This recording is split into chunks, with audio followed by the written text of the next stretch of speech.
Go. We can go. Let's get this thing. Let's shine this up. Sunshine.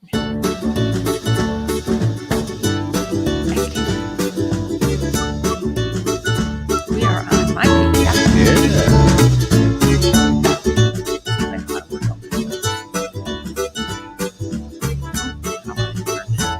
There we go. Welcome to Living Low Sodium with Mary Schepp. And you know what? Join Mary today as she tickles your taste buds with her salty wit and her exceptional palate, all whilst guiding us through the land of low sodium. Today, breaking bread. Not the show. Yeah, breaking bread. Not bad. Derek, how are you?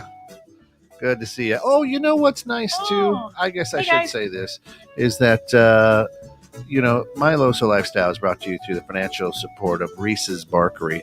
Reese's Barkery in Pontique is an independent family-owned pet food and supply store that is open 7 days a week.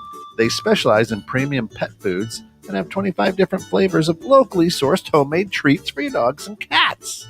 Check them out at www.reesesbarkery.com or at 815-363-7297. Here's the fun thing. Grand reopening this Sunday at Reese's from 10 to 4. Stop in. You can get your pets' nails clipped. They're going to have a lot of specials and cool stuff. So now let's talk breaking bread. So it's funny, breaking bread. I just broke some bread with Kiki a week ago.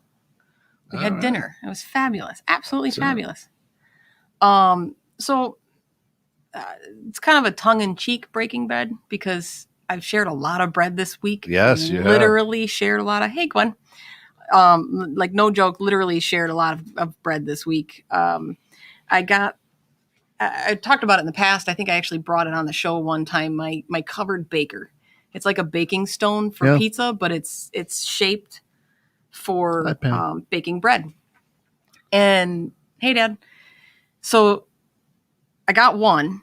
It's from a company called Sassafras. They're awesome. But I buy them specifically at Kitchen Outfitters in Crystal Lake.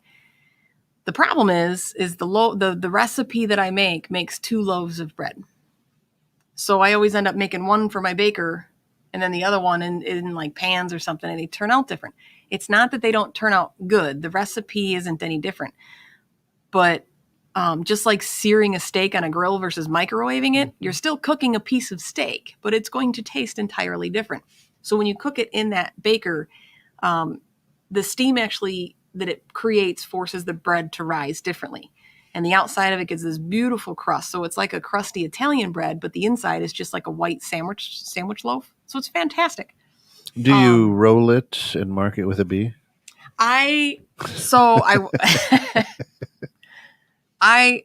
bought a lame, which is how I ended up buying another baker, because I had to go to Kitchen Outfitters to get a lame, which is like a $2 razor blade for like when you see a sourdough loaf and it's scored and all the pretty stuff. Yeah. Wow. So I thought about that. I was going to have fun with it, but this particular recipe is really, really soft.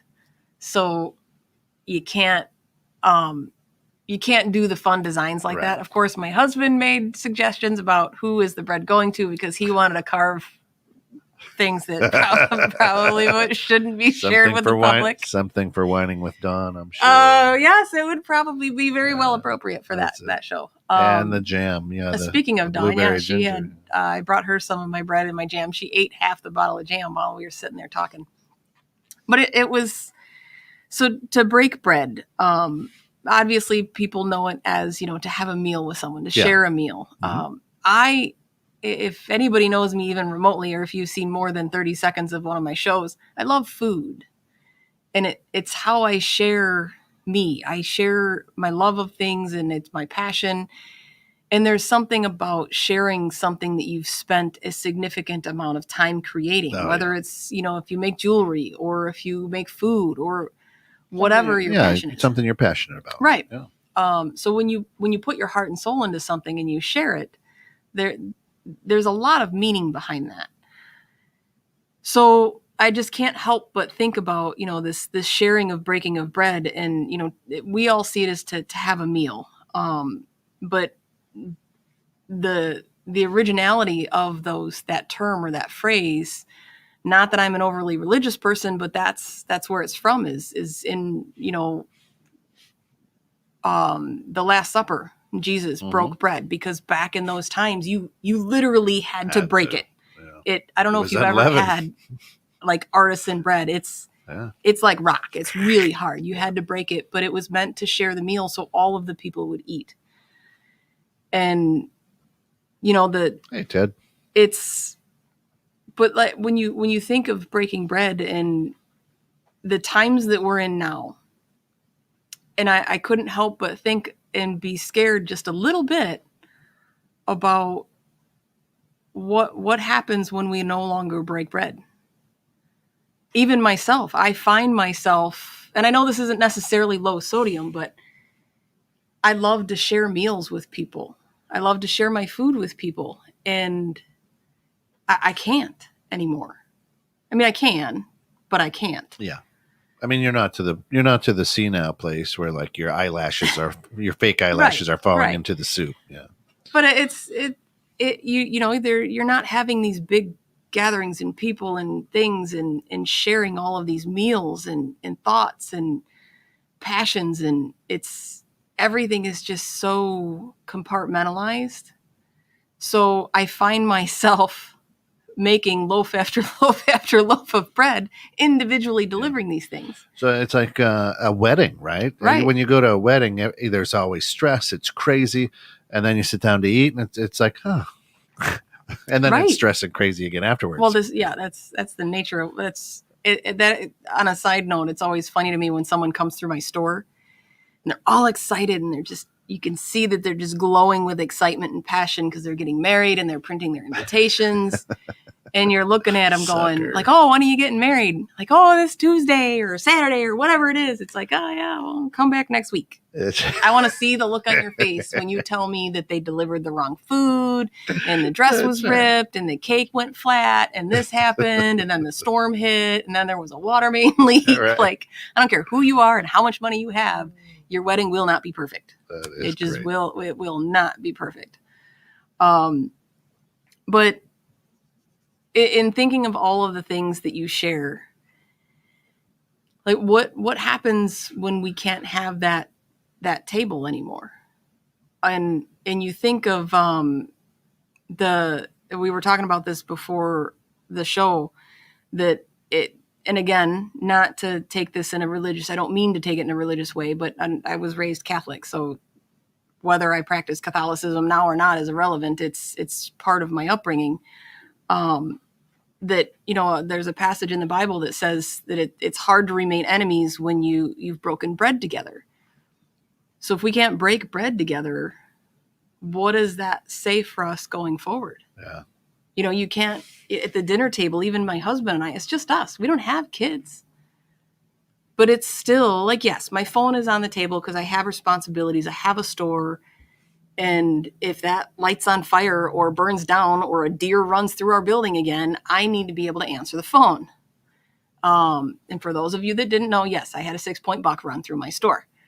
That's crazy. I know. If I could ever get permission from corporate, I would post it on YouTube and it would probably go viral. Oh, yeah. That's crazy. But I have to be on the phone. But I just was, the dinner table was always sacred. Mm-hmm. You don't be disrespectful. You use your manners. You speak politely. You don't fight. You don't scream. You don't yell.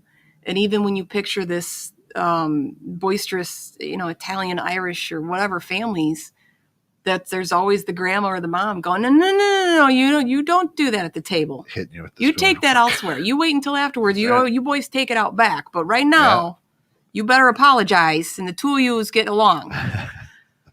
And that's how it was. So there's so much truth behind it's, that it's hard to remain enemies. And it's not saying that everybody's going to break bread and suddenly the world's going to be peaceful again. But that's so much the case. You look at a Godfather movie. What do? They all come around, and they sit down at the table. They might kill each other as soon as they're done. They walk out the front door and a couple people get offed. But that's the whole nature of it.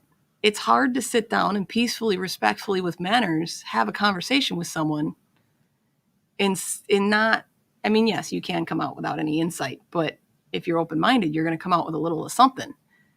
You would hope. Right.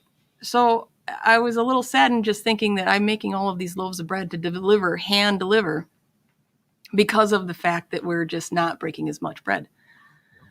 My dad says he always shared music that would not work now. Well, that's the thing is, and that's another thing I remember. My dad played music as a kid, so my whole upbringing was nothing but PVs and amplifiers and you know, for Gibsons. An old Navy guy, we'd love to hear some of that rap music that you created. Oh my God, I would die if my dad rapped.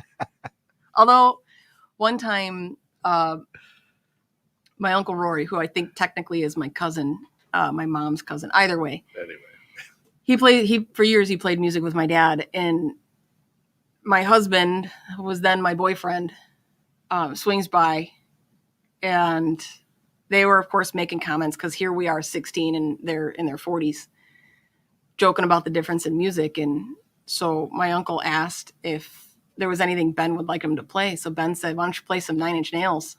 Thinking he was, you know, because my husband's always got to be the one with the quip and being witty and whatever. So my uncle started playing Enter Sandman, and Ben just looks at him like, that was not at all what I was expecting. And it ended up, you know, feeding back on him. And then, of course, he played some 9 Inch Nails for my uncle, and he actually played a couple riffs off it because he could pick it up pretty quickly. It was, nice. But it was funny. Talk about, yeah, my dad said he played a metal gig with Rory years ago. The good old days. I say that as if I'm, yeah, on your rocking I'm as old chair. As my dad. Hey. That's funny. Out on the front porch, rocking right? away. Oh, the good old days. Right. So, but I mean, how many meals do you think of that? Like, how many holidays? How many things are surrounded by food? A lot of them, right? Yeah. You know, and it's sexy on Valentine's Day to take right? Somebody out to eat. I say go out and like eat ribs. Get dirty. Right. Get after it. I mean, come on. If you're going to be with somebody the rest of your life, I think a good clue as to how they really are is if they're willing to get elbow deep in some all-you-can-eat ribs. Are they using their fingers or right? They got a little fork and they're picking apart everything, or they like just whatever going after it. You know what I mean? So it's as I'm going through all of this stuff and thinking about how centric food is to everything, and of course, being low sodium, food is my world. It is wholeheartedly the reason. It's your jam. It is my jam. I just made jam. That's right. It's the reason why I'm here. That is who I am. That is what I do. I share food. Everybody has a thing, and that's my thing. Yeah. But so someone asked if I would, just literally this morning said I should teach a class. And it's going to make you feel good. It does. But at the same time, I'm going, I am not a bread making teacher. Right. I got 2 loaves. I got 2 arrows in my quiver. that's okay, it. Class, for the first. Right. And for the second. Thank you. So when someone's going to ask me like, hey, what happens when this doesn't? What happens when your yeast doesn't work, or this doesn't rise, or that doesn't? So somebody's going to have a smartphone. Anybody got Google or Mozilla, Safari, any one of those things? Can you Google that up for me? What happens when your yeast doesn't bloom? I mean, I know the answer, but still. Right. Ted says we need to get back to that. Values in this country have been replaced with working too much. Too many people worried about what their financial status is. And you know what? I don't even know if that. It just the life's too busy that I can't sit down. We have in my house every night we'll sit together and have dinner and talk about it. Right. Talk about the day. What'd you do? How, you know, I mean, it got kind of monotonous there. I mean, the kids were schooling from home, right? It's like, hey, what'd you do today? Sit on the computer all day? That's right. But we do. We make sure. And if I've got a late show, then they go ahead and, you know, eat without me. But yeah, and I think it's funny that, you know, that silence. People are are so terrified of silence. There's absolutely nothing wrong with it. I mean, I go to work and I work all day long, super tired, whatever. Like you come home and some days you're just exhausted. Yeah. You have a couple words. How's this? How's that? Oh, this tastes good. You don't have to always be saying things just to be able to be enjoying yourself, enjoying your space, and enjoying your company. Doesn't mean you have to have constant conversation, which is hilarious coming from the girl that can talk anybody's ear off for 6 days straight. But I always thought that was funny. You should have your own podcast. I know. I should have my own podcast. I'm going to work on that. I should have my own show. That's it. I can talk about things. But when you talk about working too much or the financial status of things, and that has gotten me in trouble more times than I care to admit, because I've never cared about money. I haven't. And that is not necessarily a good thing, but I learned very young that there's more important things. There just really is more important things than money. And money wasn't going to stop the bleed on my husband's brain when he got rocked in a car accident. Right. And money is not going to fix my spine. Like, yes, certain surgeries and things like that can help fix things, but there's no amount of money in the world that it's going to make the myelin. We will make her stronger, faster. I mean, yes, you can argue that research and stem cell therapy, which is all true. And if you have enough money, you can pay for those things. But, there's certain things that you just can't pay to fix and you can't pay to replace. But your life's not bad. I am extremely happy. Yeah, see? For years, and my dad's going to laugh hysterically at this one and say, I told you so, as most fathers would probably do. He'd always made a comment that now that he's in his 70s, like things didn't start getting good until he was 40. His health changed, his perspective changed, and that's not to say that he suddenly had some epiphany and is a completely different man, but I can completely relate to that. I'm now 42, and the things that I think about when I look at my staff and these kids, and I'm going, man, and every single generation has said it. If I would have just listened when I was 20, my house would be paid for. Yeah. My teeth wouldn't be falling out. Like, I wish somebody told me how important it was to floss your teeth. Are you freaking kidding me? Can we make that a law? Like, just who cares? Don't brush your teeth. Don't use mouthwash. I don't care what it is. Just floss your teeth. Like, seriously. It's incredible.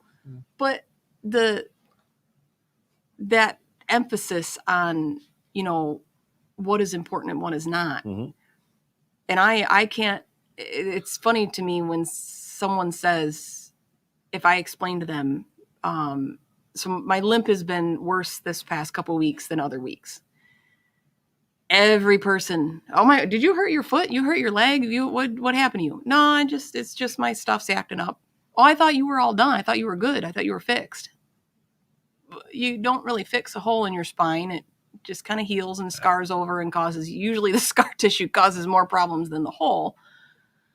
But no, I'm good. And they say how much I have. You have so much. Wasn't Ben in an accident? Didn't you have liver disease? Now you had a spinal. I have 3 things. 3 things. So yes, I can turn those 3 things and I can give them weight and give them gravity and turn them into something bigger. But I have 3 things. I don't have all of, I have a beautiful house, a wonderful husband, a great job, an amazing core of friendship and community and people around me. Yeah. Like, I have things that suck. Yes, it's not fun to have a lesion on your spine. I'm going to tell you that right now. But to go home to my husband who's going to make me a bowl of ice cream, I can't replace that. What flavor? Tonight was probably, Blue Bunny has this cheesecake ice cream. With little cheesecake. Cherry cheesecake. Yes, it's got chunks of, it is by no means low sodium. I mean, it's not high sodium, but it's ice cream. So it's got, right. It's not healthy to necessarily eat a bowl full of sugar right before bed, but it will make me happy. But it ain't bad either. I'm going to be a content little fat piggy sitting on my couch tonight eating a bowl of ice cream. Gwen says, my dentist used to say, only floss the ones you want to keep. How true is that? Hey, Julie Pitluck. My first time tuning into the show, and I'm amazed at the commonality I have with everything being said. Welcome, Julie. Thank you. Welcome in. You are now living a LoSo lifestyle. And it's funny when I first talked to you about doing a show. Yeah. And it's amazing to think that that's a year and a half ago now. Well, and it was just like, let's do it. It would be fun. And I joked, like, who's going to listen to me yammer on for an hour about salt? everybody. Right. They love you. It's awesome. So Go ahead. So Julie says commonality. Yeah. And it made me think of a very good friend of mine. Her daughter is, teenager in high school. Mm-hmm. And she's suffering the same problems that everybody else is. She went from top of her class, great student, great grades, friends, whole 9 yards, and just dumped. Anxiety, depression, the grades are gone. She's months behind in her schoolwork. And you can blame it on anything that you want to blame it on. Blame it on life. Yeah. Right. And I was talking to her. I said, because she asked my opinion. I said, well, unfortunately, I don't have children. That's not in my cards. But here's my opinion, is you need to find out, or she needs to discover that she's not alone. Yeah. So somebody like me with, we got an intruder in the studio today, and it's throwing me off. That's right. Deep in thought. Welcome in. That was the old producer. Yeah, that was the old producer. So, but I said she needs to understand that she's not alone. Everybody thinks they're alone. And you see it time and time again. So like in our low sodium groups, when people first get diagnosed with heart disease, liver disease, kidney disease, whatever disease that they have, and they think they're alone. So she needs to discover and to learn that she's not alone. I don't care what it is. If you Google it and there's a scientific name for it, you're not alone. So if you like to eat chalk to the point where it's an obsessive disorder and you Google it and there's a name for it and there's a psychological thing for it, you're not alone. So the same with, cirrhosis. You feel alone. I felt alone. I know exactly how I felt when it first happened. And I took 2 seconds to step back and take a deep breath and go, the first thing I want to search for is how common this is. Right. How many people have cirrhosis? Well, and it all depends really on, the first thing is you are alone. Well, because you think you're the only one that has it. It affects your world, right? Everything is perspective. My daughter plays basketball with a young lady who's got not Crohn's, but I don't know. Anyway, not Crohn's. Irritable. No. Anyway, but this is a young, 18-year-old girl who now has to be on medicine, had to change the way she eats, and, and a lot of her friends don't. So, it's just very interesting, right? So that's the thing is, when I was talking to her and I said, when you think back when we were 16, and I don't care who you are, when you're a teenager, everything's the end of the world. And then it's not.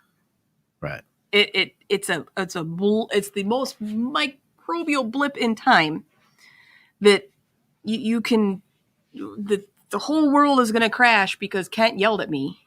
And then it's like, ooh, something shiny. Like, what was I saying? Who was mad at me? Oh, that was right. Kent, what was it? What the hell were you mad at me about? I don't remember. Right. And that's the thing. The second that she goes back, see, the whole point was to get her to realize, A, that she's not alone, and B, to let the feelings happen, to be scared, to be terrified, and to be present, to realize how you feel, what's going on, and make a conscious decision to take your path. Are you, because I could have just said, you know what, I'm going to drink and smoke and eat like garbage, and I'm just going to die young. I'm going to go out with a blaze and have fun, and that's it. And a lot of people do that.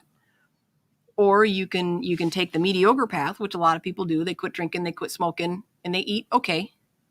And they spend the rest of their life moderately miserable. And I took the extreme path and said, I'm going to quit smoking, quit drinking, cut everything out, ate nothing but chicken and mashed potatoes for 6 months until I discovered how food treated my body. And the miraculous thing of that is what came out of it is this show that I get to talk to people about it, because that the realization and how much food affects you blew my mind. It's crazy. Absolutely blew my mind. Yeah. Ted says, I can relate. I have spina bifida, meningitis, diabetes type 2, 16 arthritis, words we can't pronounce. Right, spinal stenosis, scoliosis, and heart issues. But when you got issues in life, use the issues to encourage your life to be better in other ways. Love life no matter how hard it is. Agreed. I mean, you two could be like a love Mayo. Ted. You two could be like a Mayo Clinic study guide. We could. My doctor jokes. He always tells you, he's like, you are literally the poster child for cirrhosis. I said this a couple shows ago where everybody asked me, like, can you help me out? I don't know dick about cirrhosis. I really don't. I know about food and how food helps you. The reason I don't know about cirrhosis is because by taking the path that I did, and not being on any medication, and not, I did for the first year and a half, it was doctor visits every week, then every 2 weeks, then every 3 months, and, colonoscopies and ultrasounds and scans and this, that, and the other, because I was diagnosed with advanced decompensated cirrhosis of the liver, presenting with ascites, edema, and jaundice. So I was yellow with a big fat belly and fat feet, and, a dead liver. Some gallstones thrown in there. I named them Larry, Curly, and Moe. They have since defected. It was not pleasant. Sounds like a John Prine song. But that's the thing is, I don't know about it, because I didn't. When people like, oh well, how with this, that, and the medicine, and I don't know. I stopped taking medicine a year and a half in, because of food. Yeah. Not that everybody can do that, but. So it makes you wonder. Well, it's not easy. No, it takes a lot of dedication on your part. Because I don't care who you are, you can't pass a McDonald's without going, man, that smells good. Right. Then you taste it. But you never walk out going, man, that tasted good. Yeah. You're like, why did I do And even that? if it did taste good, you don't walk out of there going, I feel good. Yeah, boy, that was a great decision. That I don't feel greasy at all. But, or when you're having just a terrible day, you to stop and get a dozen donuts or something. You know what I mean? That's a hard. As I'm drinking a Starbucks. I mean, and it is life and death, but it's life and death for all of us. I mean, let's be honest. I mean, if you eat like crap, you are what you eat. Right. And that's what I wish. And I know it's not easy. I know it's not. And it's exactly why when people say that they love that I don't push it on them. Mm-hmm. So sadly, it doesn't matter. If you are friends with me, I'm going to talk about food. Yeah.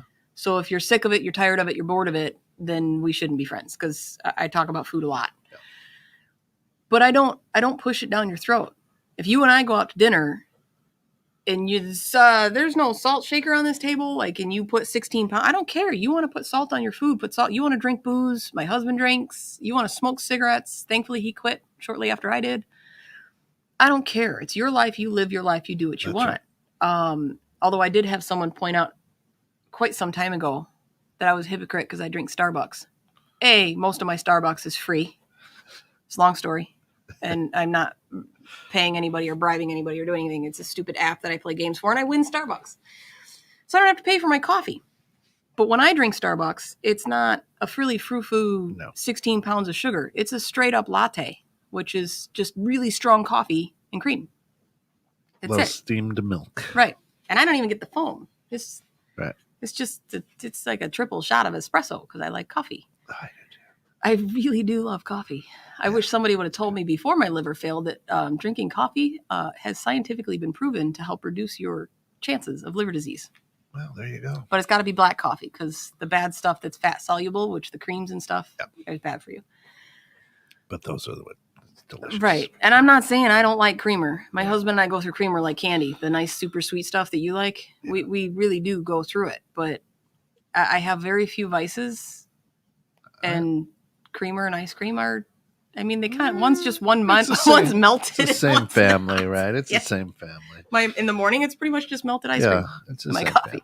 Family. No, but it's sad. The sad thing is, a lot of us won't change our eating habits, even though we know it's killing us, right? So, and even me. And it's, like last night, I was out at the grill doing chicken. You would have been proud of me, just doing chicken breasts, no salt. Nice.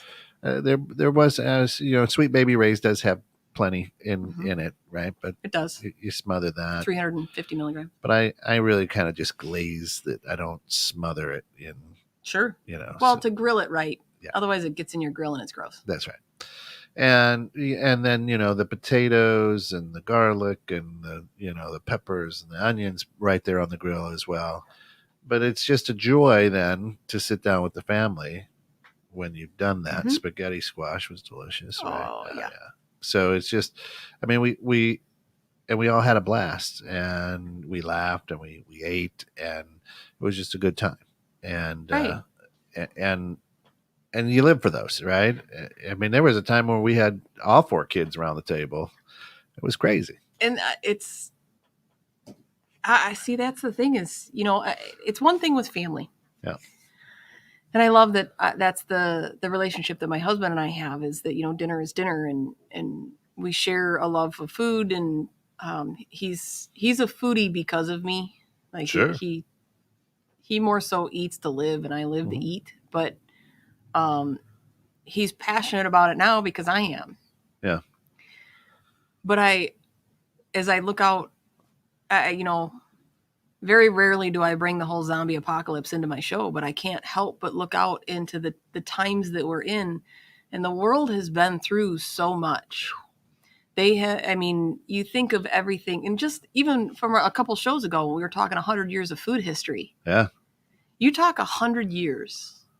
It's a blink of an eye in time. It truly is. And even you look through the last 100 years of what we've been through, not just as a nation, but as a race, as a people, as the human people on the planet, and between all of these different things, natural disasters and wars and plagues and famine and fires and anything that the gods can throw at us, and inevitably change. The breakup of the Beatles. Right. Brad and Angelina. I mean, I was tough. I don't know if I'm going to get over that one. Did you say Brad and Angelina? Brangelina. See, I'm always thinking about Brad.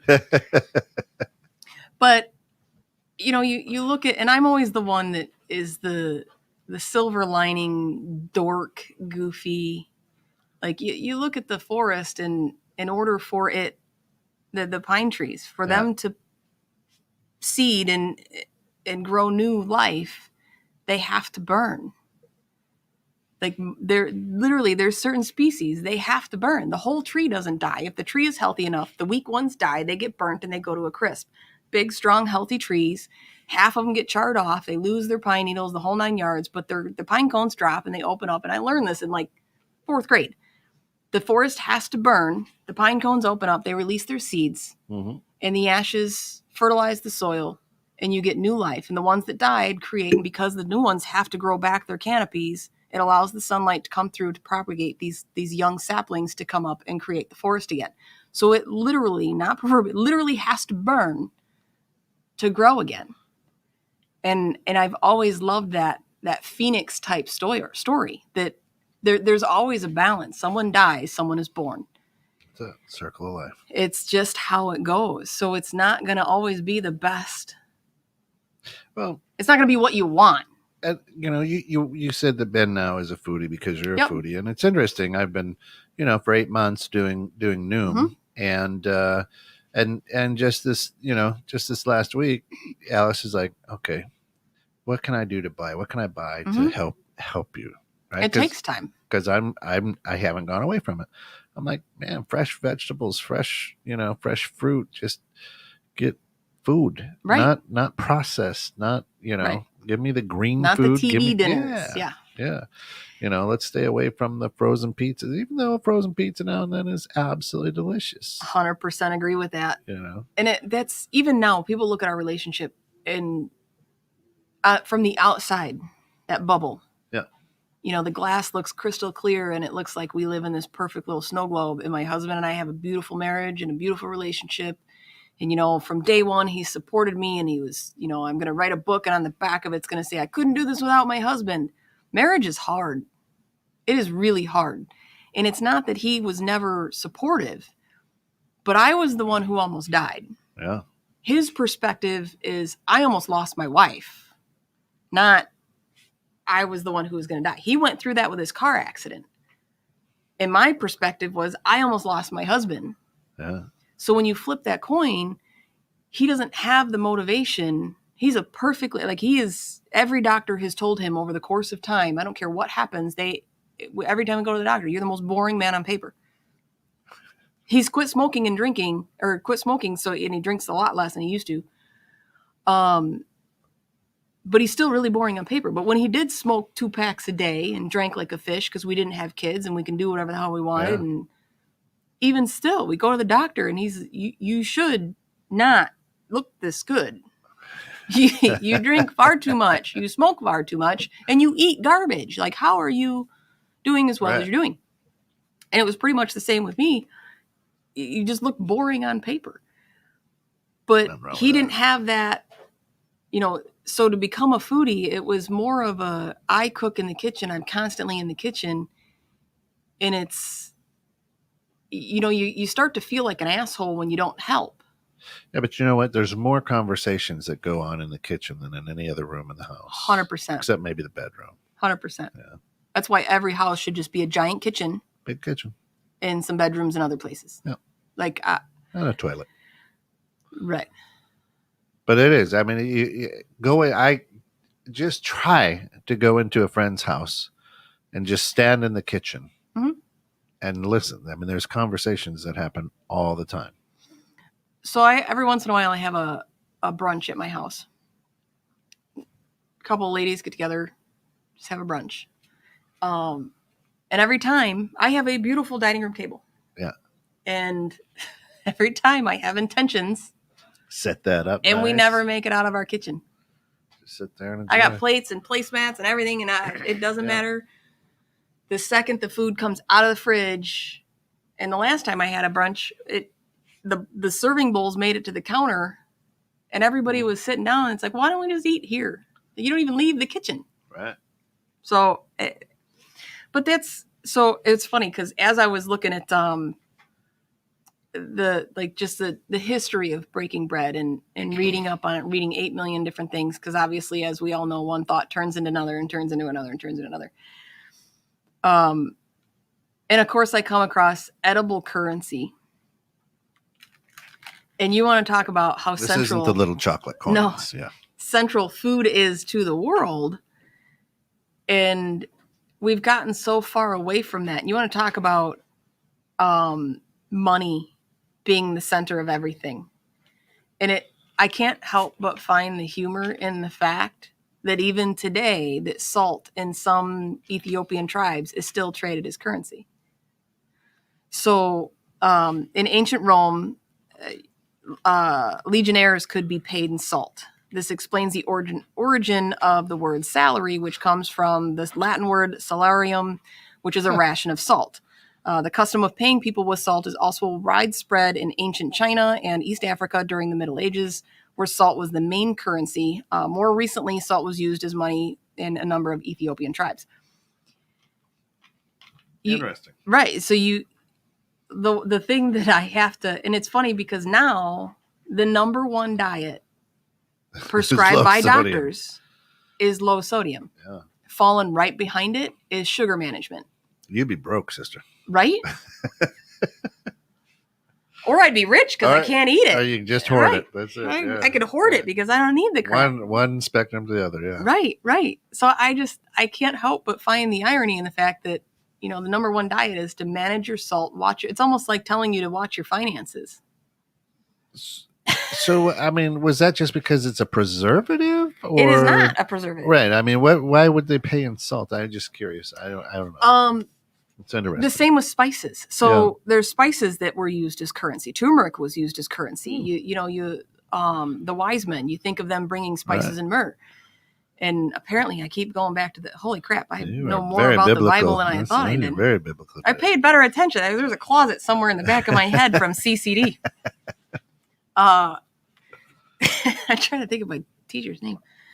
So, but you when you go back that far, which still isn't even that far, but if you don't have, the currency and the financial structure and institution that we have today, right, you don't have a meat processing plant that can pump out 8 million chickens in a day for 99 cents a pound.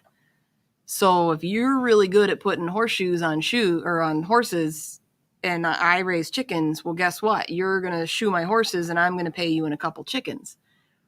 But then as times go on and they discover salt, and as everybody knows, salt brings the flavor. Yeah.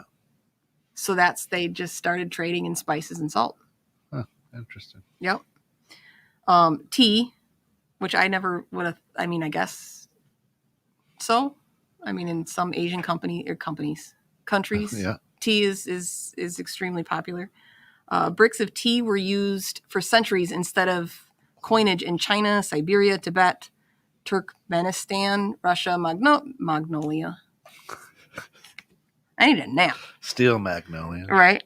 Mongolia, where the custom lasted up until the Second World War. So this is what I find hilarious. You think of things like they're so long ago. Second World War. The Second World War, the First World War, this wasn't that long ago. If I think about the things that my father has seen in his lifetime in the last 74 years. Oh yeah.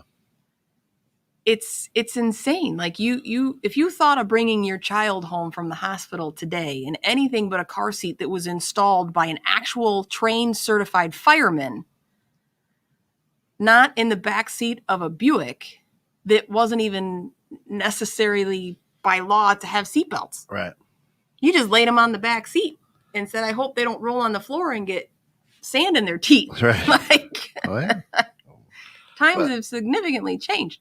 So paying somebody in salt wasn't that long ago, or tea. Yeah, my grandmother just passed away about 6 months ago at 101.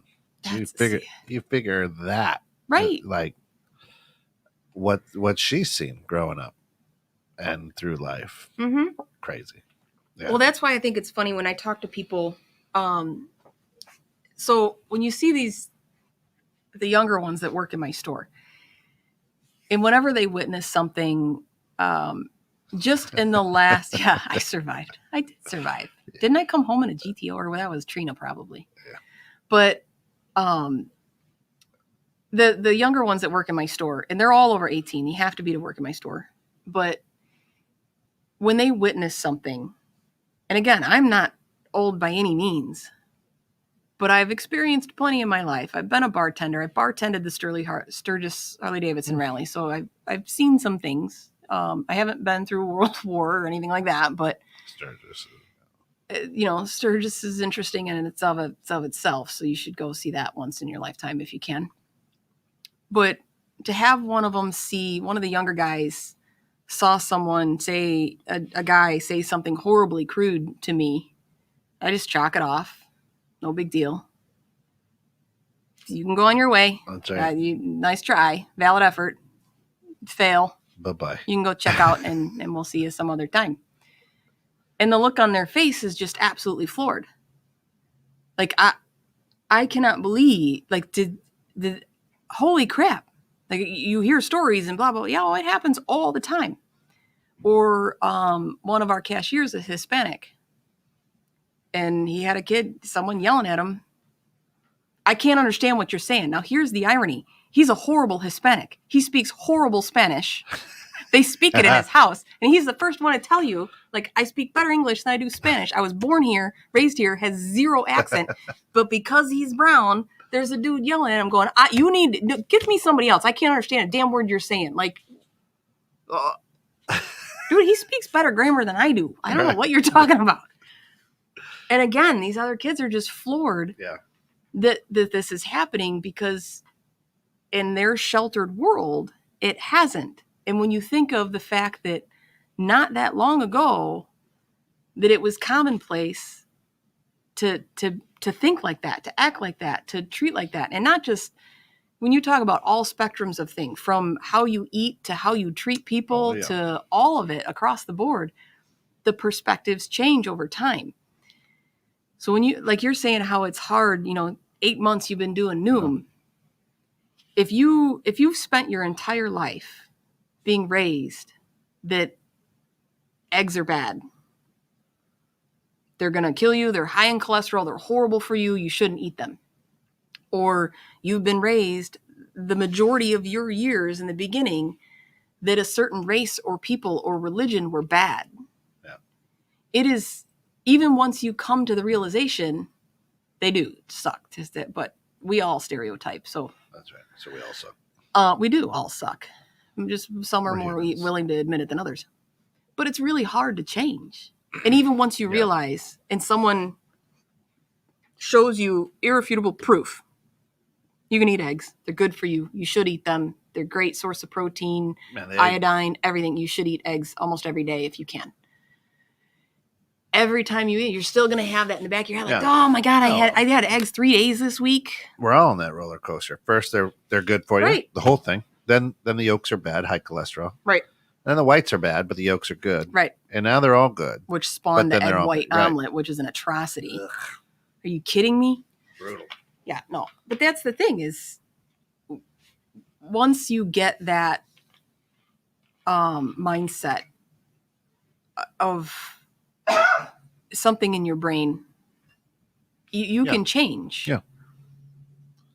But you almost have to come up with a coping mechanism to shut that little automatic instinctual trigger, kind of like a mama dog that teaches her pups, don't go near that garbage can because something's going to pop out of it. And you're still always going to have that in the back of your brain, no matter what somebody tells you, that you're going to be a little bit more cautious or a little bit, you have to shut that off. And so it's exceptionally hard with food. Because it is everywhere. Yeah. And all of the information on it is almost all wrong. You walk into a grocery store and everything is there to trick you into buying what they want you to buy. That's it. You go to a fast food place and everything is tricked. There was something recently that it showed a small orange juice from McDonald's and a medium orange juice from McDonald's. So it showed the 2 cups from McDonald's next to each other on the outside. And on the inside, it was 2 of the same juice glasses side by side. And the medium was about a 1/16 of an inch higher than the small. So it might be like a 1/4 of an ounce more in the medium, but they'll charge you twice as much. So that's where you look at, things like Noom that work more on the psychology behind it versus what you're eating, is why I'm a fan of those things. And it's not that I'm not a fan of things like Weight Watchers, because if you find something that works for you, I don't care what it is. Yeah, do it. If it, like acupuncture, people, which is why my cheeks are a little rosy. Hypnotist, I had a headache this morning. Call my doctor, see if he can get me in. Got me in. Adjusted my back because my one vertebrae keeps partially dislocating, and shot me full of needles and my headache's gone. But he also lit a couple of my nerves on fire, which now all of my skin has got this nice rosy color. My cheeks are warm, which is nice. Yeah, it's nice. But I got a little color for the show. I'm not as pasty white as I normally am. Looked like I got some sun when I didn't. But I get grief for that. Yeah. And I hate it. we go to the whenever I go to the doctor and I tell them that, the acupuncture works for me, nah. And they get that eye roll. I love acupuncture. Yeah. That's just me. And so many people are like, well, it's a placebo. It's all in your head. Okay, fine. If you say that you're going to touch my nose and I'm going to feel good the rest of the day and that's all in my head because I believe that it's going to happen, okay. Hallelujah. It's the same with like religion when people who are dead set against it go, I don't understand how you can believe in God. He's happy. He ain't hurting you. What do you care? Right. I don't care if he believes in goats. If he's happy and he's nice to people, he's not hurting anybody. Who gives a damn? Who cares? Yeah. Who cares? And that's like acupuncture and the chiropractic care has absolutely leaps and bounds. It's why I am walking around with as minimal pain as I have without being on meds. So you were talking about edible currency, and we didn't get to the best one, I don't think. I think number 3 is the best one. It could be argued. And it goes right along with what we're talking about today. It's wonderful. So that'd be bread and beer. Bread and beer. Uh-huh. As a form of payment. In ancient Egypt, the standard basic salary consisted of 10 pieces of bread and a ration of beer, which ranged from a third of a pitcher of beer to 2 full pitchers a day.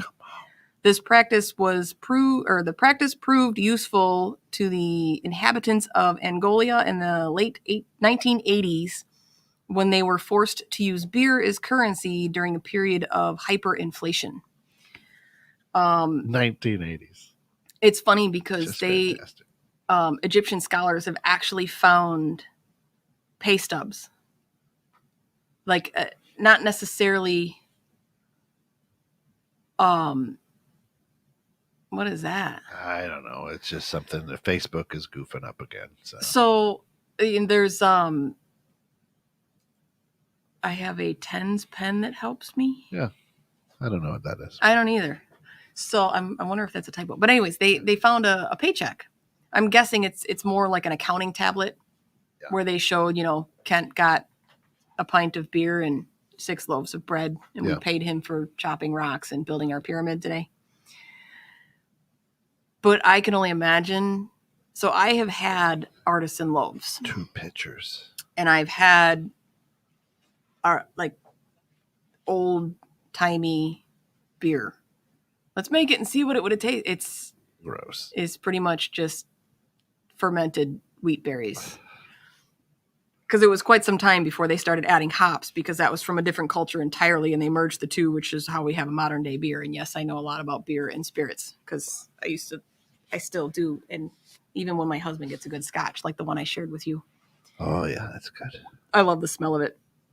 See, now the one I can get behind is cocoa. Oh, cocoa. Yeah. Yep. You like that one? Well, I mean, come on, it's chocolate. I'm not a big chocolate fan. I love chocolate.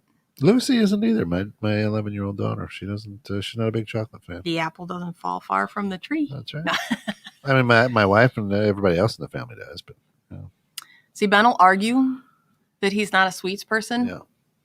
And then I come home and my entire bag of dark chocolate covered almonds is gone. Oh yeah, no, I love the cookies. I mean, you give me cookies. I mean, a brownie is different. You give me a good brownie, but I like the edge pieces of the brownie, harder. Yes. Yeah. So Ted says, it's like acupuncture. Oh, yes. Yeah. Okay, tens. Now I know what you're talking about. Yes, and I have done that. I do like that. It just depends on the practitioner. My problem is a lot of times with those, they have to push so hard. Yeah. I can't handle that. Yeah. But I do the electrolysis acupuncture. A list of edible currencies cannot fail to include cocoa. In the 1500s, the goods that could be exchanged for cocoa among the Aztecs in southern Mexico included 1 turkey for 100 cocoa beans, 1 turkey egg for 3 cocoa beans. I think I would take the turkey egg for 3 cocoa beans if it's a fertilized turkey egg. Oh, yeah. And grow myself a turkey and have lots of turkeys. 1 fully ripe avocado is a cocoa bean. A large tomato is a cocoa bean. I'd need a lot of cocoa beans because I eat a lot. I need like 6 cocoa beans for a turkey sandwich. 6 a day. We know this thanks to the Codex Mendoza 1541, which is kept in the archives of the University of Oxford's Bodleian Library. That sounds about right. Oh, it sounds about right. So, hey, as long as you can trade it and there's a value, if your society puts value to it, like our fiat money, our cryptocurrency, yeah, our imaginary dollars that we pull out of the trees, our imaginary dollars that we pull out of a plastic card, we make every day. Yeah. Anyway, so it's interesting, right? I mean, you get a turkey for 100 cocoa beans. I traded a dozen eggs for a loaf of bread. Like, no joke. My friend. Now, if I gave you my turkey for 100 cocoa beans, what was I doing with those beans? Was I making cocoa, chocolate, or was I just like trading them for more stuff? Yeah. Am I going to try to talk this guy out of 50 cocoa beans for a turkey? Right. Something? That's what's so funny about. And I was thinking about that, trading salt, or they traded wheat, I think also in Egyptian time. Yeah. And I think I put it on here, the grain banks in Egypt. And it was literally like a bank. You made a deposit with grain and you took out grain to buy that's where you'd separate the wheat. So it's like, well, and then you paid a tax on it, you paid fees on it. So if you had to take out 10% of your grain to do something, and the bank got to keep 2% of your grain. So I was thinking about this before the show today, going, so does that mean they took the 2% of their grain and made bread for the community? Or did they, what did they do with it? Gwen's dad back in the 60s traded a half a cow for a TV set. See, that's a good trade. My brother was a professor in West Virginia, and he shows up to the dentist's office, and there's a live pig right there, and my brother's like, "What in the world?" He's like, well, some people don't have money to pay for their dentistry, so they leave this." Wow. I'm like, I know some pretty good processors. I'd take that pig. Hey, right? I would too. I just bought. If anybody is looking for a pig or a cow, check out Fresh from the Farm in Henry County, because I just split a quarter of a pig with my friend Nicole, and she was laughing because I had said, I think I'm going to buy a whole pig next time, and she laughed, thought it was funny. And then after my 5th recipe this week of pork, she's like, maybe you should buy a whole pig next time, because I will easily go through. As long as you got a good freezer. We do have we have the freezer space, and thankfully I have the hookup. I get my pig from Hidden Marsh Farms, and I will most likely get my cow from Wanda's farm. I'm not sure yet, but once you have good quality food, it's really hard to go back. Your dad knows. He's from West Virginia. Oh yeah, he's traded some chickens for some things in his day. I guarantee it. Yeah. But that's Ben yells at me all the time. Well, now you ruined it. You freaking ruined it. Literally, that's like having a grilled steak, and then the next night I microwave it. What are you doing? So crack open the grill. You can't have good quality product, especially now with the pandemic and the light of how meat processing plants, how the people are treated, and how what those workers have to go through for you to get your 99-cent a pound meat is horrific. There was a viral video of a guy literally stepped off the line a foot and peed underneath the conveyor belt and then stepped back, because you're only allowed 2 bathroom breaks a day. Whatever you're allowed by law. An 8-hour shift, you get 2 15-minute on the clock breaks or whatever. That's what you got. So if you had to go in between and you're going to lose your job and you need the money.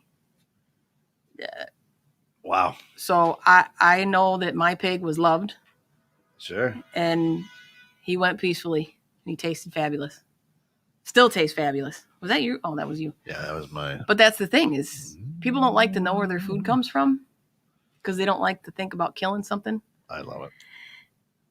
Killing something or knowing where your food comes from? Because we got to have a conversation. Know where it comes from. I'm not a big killer.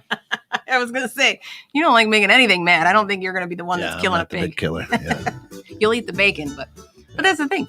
I had a very happy pig. If that's the way I'm going to go, by all means. Like, you're living a fat, lovely life. You're getting fed well. You're getting snuggles and belly rubs and sunshine and warm blankets in the cold.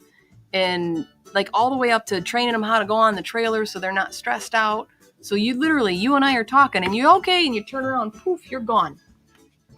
Like, that is, could you imagine a better way to go? Oh, yeah. Like, not in a burning fire, cancer, or like just poof, there you go, you're gone. You lived a happy life, and now it's not. That's it. So yes, I do enjoy knowing where my food comes from. Very, very, very much so. There's a joy. Of course, that music means we're right at the end of that hour. Mm-hmm. Another great show here with Mary Schepp and Living Low Sodium, My LoSo Lifestyle. Hey, you know what? Come back tomorrow morning for Uncle Pete and start the day that way and finish the day up with Anything Goes with Bremer and Jones. So for everybody here, we want to thank our good friends over at Reese's Barkery, where, remember, March 14th, this Sunday, they're having a grand opening anniversary event from 10 to 4. Stop out, get your dog's nails trimmed or your pet's nails trimmed, bring them out with you, and have a good time. Reese'sBarkery.com, 815-363-7297. See you next week.